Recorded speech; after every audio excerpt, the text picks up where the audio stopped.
இங்கே லட்சக்கணக்கான இளைஞர்கள் படித்து வேலையெல்லாம் இருக்கும்போது இந்தமாரி அரசு பணி கொடுக்குறது அப்படிங்கிறது சரியான விஷயமா நீதிமன்றமே கேள்வி எழுப்புறாங்க. இல்லை, நீதிமன்றத்தினுடைய கேள்வி சரியான கேள்வி. அரசு வேலை என்பது அவன் கல்வி தகுதி, அவனுடைய திறமை, இதெல்லாம் கணக்கில் எடுத்துக்கொண்டு தான் ஒரு அரசு பதவியை கொடுக்க முடியும். அதிகாரம் ஆட்சி இருக்கிற காரணத்தினால் இவர்கள் செய்தால் அது ஏற்றுக்கொள்ளப்படுமா என்பதுதான் கேள்வி. சனாதன எதிர்ப்பில் சரியாக நின்றவர்கள் சிறுத்தைகள். இப்போ அந்த சனாதன எதிர்ப்பு என்பதை அண்ணன் திருமா சமரசம் செய்து கொண்டார். வன்னியரசுக்கு பதவியை தக்க வைக்கணும், ஆளூர் ஷானவாஸுக்கு திமுகவனுடைய கருத்தை தாவேகா மீது மோதச் செய்யணும், அது அவருக்கான அசைன்மெண்ட். இரண்டு பேரையும் இணைக்கக்கூடிய நிலையில் தலைவர் தடுமாறுகிறார்.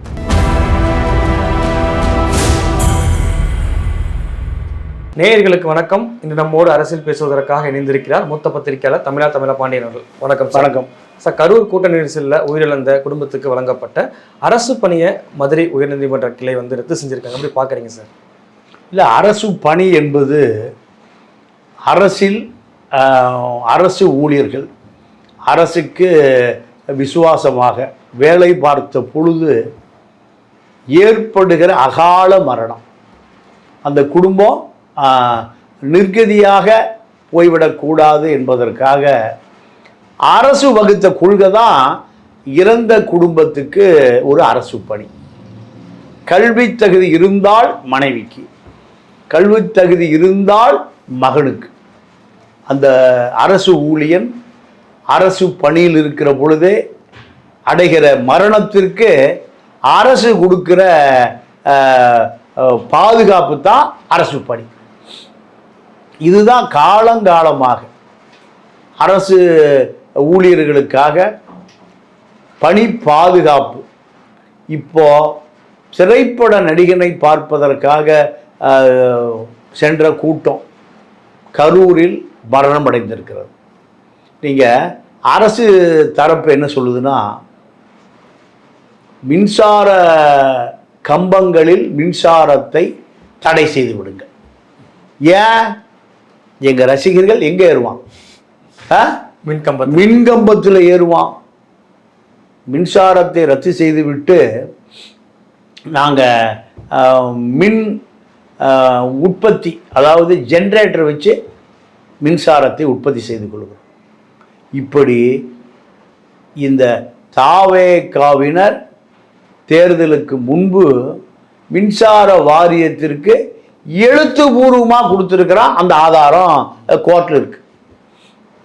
அப்போ இந்த கட்டுக்கடங்காத கூட்டத்துக்கு அரசு வேலையா? அரசுக்கு இவர்களால் எந்த பலனும் இல்லை, பயனும் இல்லை. அரசு என்பது மக்கள் அமைப்பு, அந்த மக்கள் அமைப்புக்கும் இவர்களால் எந்த பலனும் இல்லை. இவர்கள் ஒரு திரைப்பட நடிகனை பார்ப்பதற்காக வந்த கூட்டம். இந்த கூட்டம் மரணமடைந்ததற்காக அரசு பதவி என்பது ஒரு மிக மோசமான முன்னுதாரணமாக போய்விடக்கூடாது. சினிமா தியேட்டர் டிக்கெட் கிடைக்கலன்னா சூசைட் பண்ணுறோம். நீங்கள் 70களெல்லாம் திரைப்பட நகரத்தில் இருக்கக்கூடிய திரைப்பட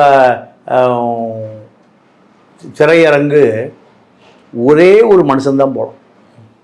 ஒரு குறுகலான ஒரு 100 அடி சந்து, அது வளைந்து மறுபடி 100 அடி சந்து, மறுபடி தான் அந்த அனுமதி சீட்டை வாங்கிட்டு தியேட்டரில் உட்கார முடியும். இப்படித்தான் திரையரங்குகள் வடிவமைக்கப்பட்டிருந்தது. பல படங்கள் எம்ஜிஆர் படம் தான், வேற எந்த படம் இல்லை. எம்ஜிஆர் படங்கள் வெளியிடுகிற பொழுது பல மரணங்கள் நடந்திருக்கு. பழைய தினத்தந்தி பேப்பர் எடுத்து பார்த்தீங்கன்னா தெரியும், 70களில் நடந்த மரணங்கள். அப்போ மரணமடைந்த அத்தனை பேருக்கும் அரசு வேலை கொடுத்துடலாமா? அரசு வேலை என்பது அவன் கல்வி தகுதி, அவனுடைய திறமை, இதெல்லாம் கணக்கில் எடுத்துக்கொண்டு தான் ஒரு அரசு பதவியை கொடுக்க முடியும். மாநில தேர்வாணையம் இருக்குது. பல கட்ட தேர்வை வைத்து தான் குரூப் 1, குரூப் 2, குரூப் 3, குரூப் 4 இப்படி இதில் தான் அரசு அதிகாரிகளை உருவாக்குகிற ஒரு அமைப்பு. அதே போல் யூபிஎஸ்சி, ஐஏஎஸ் கடுமையான 2 லட்சம் பேர் எழுதுனா 2000 பேர் பாஸ் ஆகும். அரசு என்பது மக்களை ஆளுகிற, கட்டுப்படுத்துகிற ஒரு அரசு பதவி. வட்ட ஆட்சியாளர், வட்டத்தையே ஆளுகிறவர். மாவட்ட ஆட்சியாளர், மாவட்டத்தையே கட்டுப்படுத்துகிறவர். தாசில்தாருக்கு என்ன அதிகாரம் இருக்கு?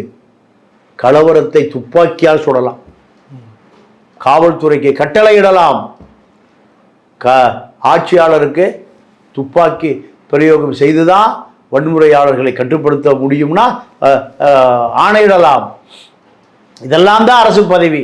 அப்போ சினிமா தியேட்டரில் நசுங்கி செத்து போனவனுக்கும் சினிமா நடிகனை பார்க்க நசுங்கி மரணம் அடைந்தவர்கள், அவருடைய மரணத்தை நான் கொச்சப்படுத்தலை. அந்த மரணம் விலை மதிப்பற்ற மரணம். நீங்கள் அரசு வேலை வழங்குறதுக்கு பல காரணங்கள் சொல்றீங்க, பல விதிகள் இருக்குன்னு குறிப்பிடுறீங்க. இந்த விதிகள்லாம் தெரியாம சட்ட ஆலோசிக்காமையா தமிழ்நாடு அரசு இந்த வேலையை கொடுத்தது? இல்லை, தமிழ்நாடு அரசு இந்த சட்ட ஆலோசனைகள் எல்லாம் செய்யப்பட்டது. ஆனால் இறந்தவர்கள் தரப்பு எங்களுக்கு ஒரு அரசு வேலை கொடுங்க, குடும்பம் நடுத்தெருவில் நிற்குது, இப்படி அவர்கள் வைக்கிற அந்த வேண்டுகோளை விஜய் செவிசாய்ச்சிருக்கார். இப்போ ஒன்றும் இல்லை, இதே அரசு வேலை கொடுக்கலாம். எப்படின்னா ஏபிஆர்ஓக்களுக்கு எந்த விதியும் இல்லை. ஏபிஆர்ஓக்கு அவன் கலெக்டர், ஐஏஎஸ் வரைக்கும் வர்றாங்க. நீங்கள் அந்த அந்த பணியை கொடுத்துருக்கணும். அரசு பணி என்பது அரசு தேர்வாணையத்துக்கு போகாமல் ஏபிஆர்ஓக்கள் பதவி கொடுக்கலாம். அதுதான் செஞ்சிருக்கணுமே தவிர இவர்கள் நேரடியாக அரசு பணியில் நியமித்தது என்பது நீதிமன்றத்தால் தடுக்கப்பட்டிருக்கு. இல்லை, அதுவுமே கேள்வி எழுப்புறாங்க சார். இங்கே லட்சக்கணக்கான இளைஞர்கள் படித்து வேலையெல்லாம் இருக்கும்போது இந்தமாரி அரசு பணி கொடுக்குறது அப்படிங்கிறது சரியான விஷயமா நீதிமன்றமே கேள்வி எழுப்புறாங்க. இல்லை, நீதிமன்றத்தினுடைய கேள்வி சரியான கேள்வி தான். ஆனால் அதிகாரம் ஆட்சி இருக்கிற காரணத்தினால் இவர்கள் செய்தால் அது ஏற்றுக்கொள்ளப்படுமா என்பதுதான் கேள்விக்குறி.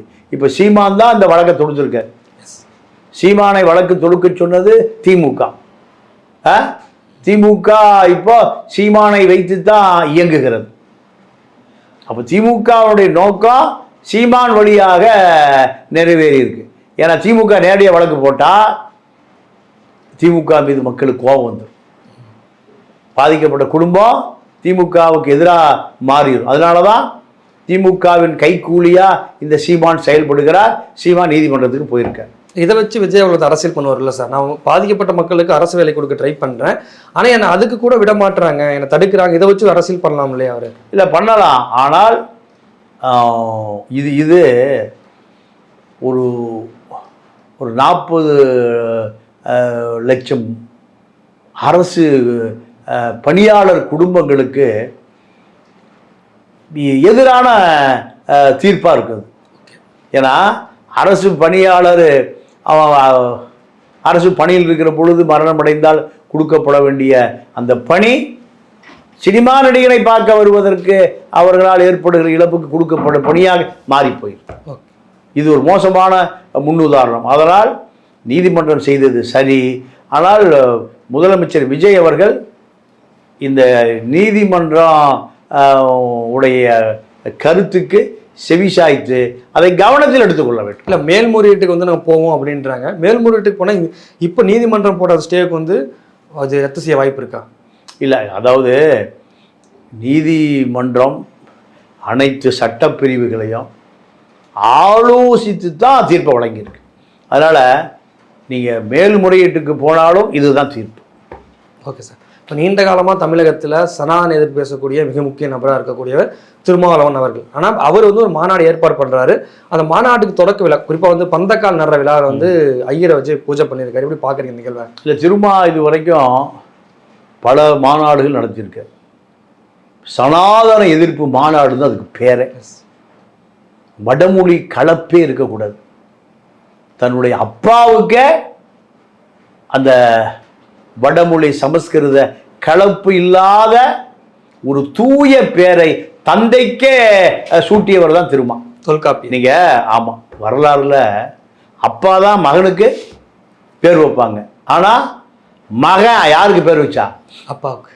அப்போ அந்த தொல்காப்பியன் என்பதும் திருமாவளவன் என்பதும் தூய தமிழ் பேர். இப்போ 1,00,000 பேருக்கு சமஸ்கிருத பெயரை தூர தூக்கி எறிந்து தமிழ் பெயரை சூட்டியவர் திருமா. இந்த தமிழ் பணியை திமுகவோ அதிமுகவோ காங்கிரஸோ கம்யூனிஸ்டோ வரலாற்றில் செய்தது கிடையாது. ஆனால் இந்த வரலாற்று தவறை உடைத்தவர் திருமா.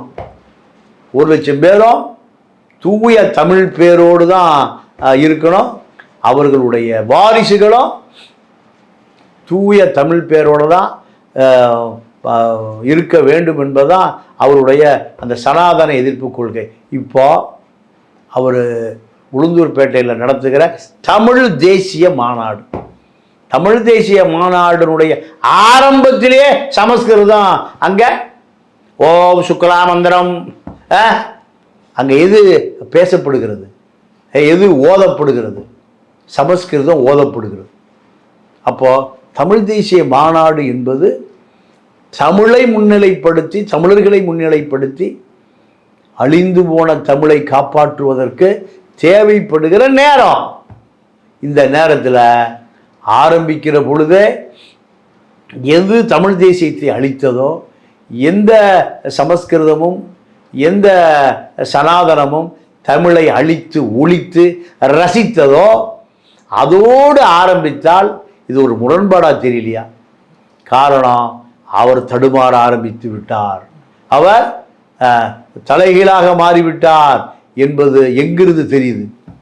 அந்த சனாதன எதிர்ப்பு மாநாடு என்பது சனாதனத்தின் ஆதரவோடு ஆரம்பிக்கப்படுகிறதாங்கிற சந்தேகம் அவர் சார்ந்த சிறுத்தைகளுக்கே வருது.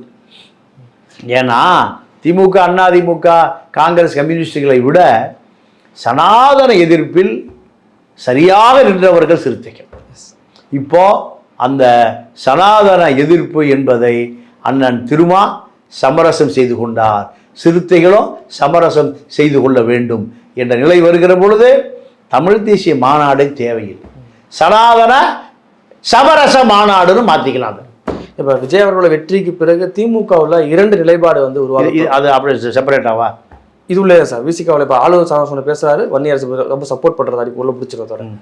இப்போ விஜய் அவர்கள் வெற்றிக்கு பிறகு வந்து இப்போ விசிகாக்குள்ள 2 நிலைப்பாடு உருவாகி தொடங்கியிருக்கு. குறிப்பாக அமைச்சர் வன்னியரசு வந்து விஜய் அவர்களுக்கு சப்போர்ட் பண்ற மாதிரி பேசுறாரு.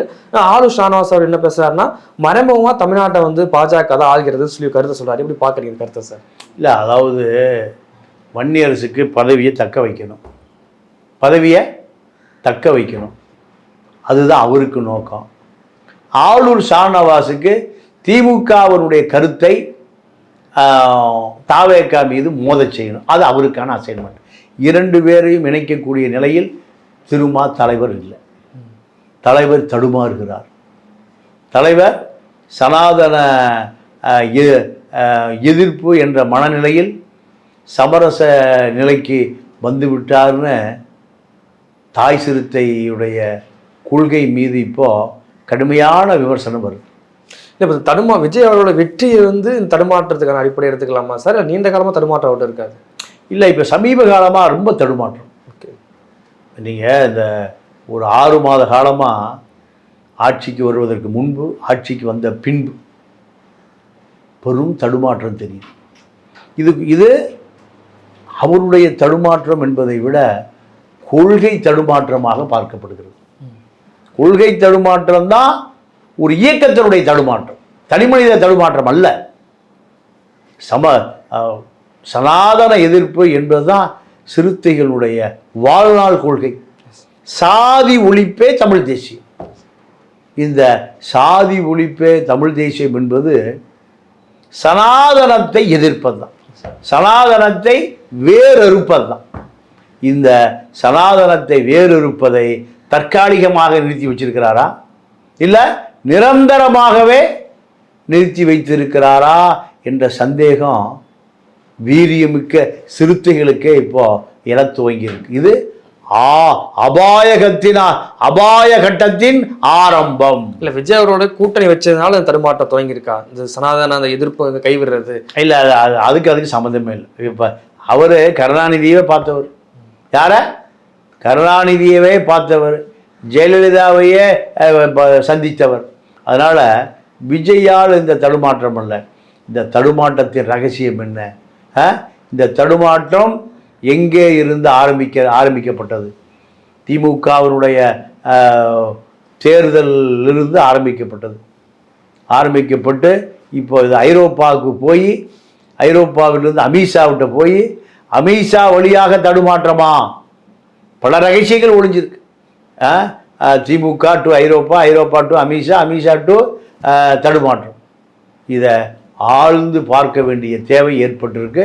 இந்த தடுமாற்றம் கொள்கை தடுமாற்றம் விசிகாவினுடைய வரலாற்று அழிவுக்கான ஆரம்பம். ஓகே சார், இவ்வளவு நேரம் நிகழ்வில் கலந்து கொண்டு பல கருத்துக்களை பயந்த மாதிரி நன்றி. நன்றி, வணக்கம்.